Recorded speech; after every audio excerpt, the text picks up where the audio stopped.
Radio Alise Plus programmu turpina ziņas bez robežām, studijā Juris Saukāns.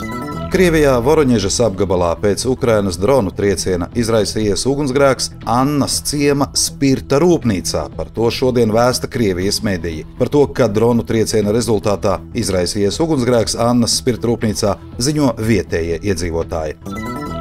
Vairāki vadošie Eiropas parlamenta deputāti kopīgā paziņojumā par parlamenta vēlēšanām Grūzijā uzsvēruši, ka visi vēlēšanu procesa pārkāpumi jāizmeklē un pienācīgi jānovērš. Paziņojumu, kas publicēts Eiroparlamenta tīmekļa vietnē, parakstījuši Eiropas parlamenta ārlietu komitejas priekšsēdētājs Dēvids Makalisters, kas pārstāv Vācijas kristīgos demokrātus, Eiropas parlamenta delegācijas priekšsēdētājs starpparlamentāro attiecību veicināšanai starp Eiropas Savienību un Armēniju, Azerbaidžānu un Grūziju Nils Ušakovs, kas pārstāv Latvijas partiju Saskaņa, un Eiropas parlamenta delegācijas priekšsēdētājs Euronest parlamentārajā asamblejā Sergejs Lagodinskis, kas pārstāv Vācijas Zaļos.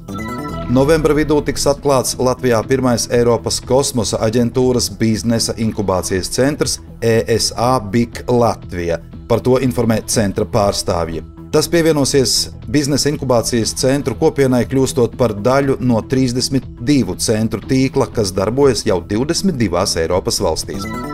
Sociālo pakalpojumu sniedzēji varēs pieteikties Eiropas sociālā fonda plus finansiālam atbalstam, lai palielinātu pakalpojumu pieejamību iedzīvotājiem, kuri pakļauti sociālās atstumtības riskam. Par to informē Labklājības ministrijas Eiropas Savienības fondu departamenta vecākais eksperts sabiedrības informēšanas jautājumos Guntis Kaldovskis. Finansējums paredzēts, lai uzlabotu sabiedrībā balstīto sociālo pakalpojumu pieejamību. Atbalstīs tos projektus, kuru gaitā paredzēts uzlabot grupu māju, jeb dzīvokļu, dienas aprūpes centru, kā arī specializēto darbnīcu pakalpojumu pieejamību. Valsts policija aizturējusi 2 vīriešus par slepkavības mēģinājumu Daugavpilī. Naktī uz 23. oktobri Daugavpilī Andreja Pumpura ielā 2 vīrieši, kuri iepriekš jau nonākuši policijas redzeslokā, turklāt ir tiesāti, piebraukuši ar automašīnu Audi A6 un devušies citas automašīnas Mercedes-Benz virzienā, kur tajā brīdī atradās 2 citi vīrieši.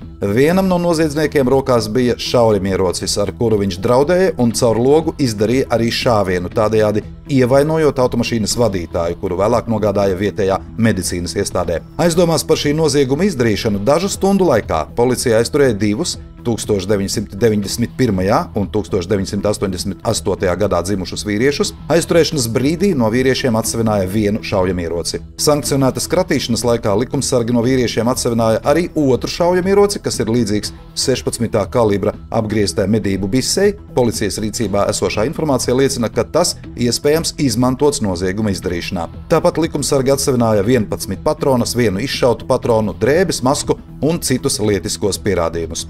Abām aizdomās turētajām personām piemērots drošības līdzeklis – apcietinājums. Policijā sākts krimināla process par slepkavības mēģinājumu.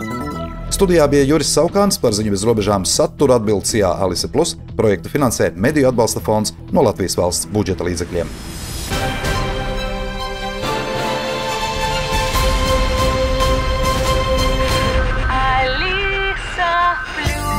Radio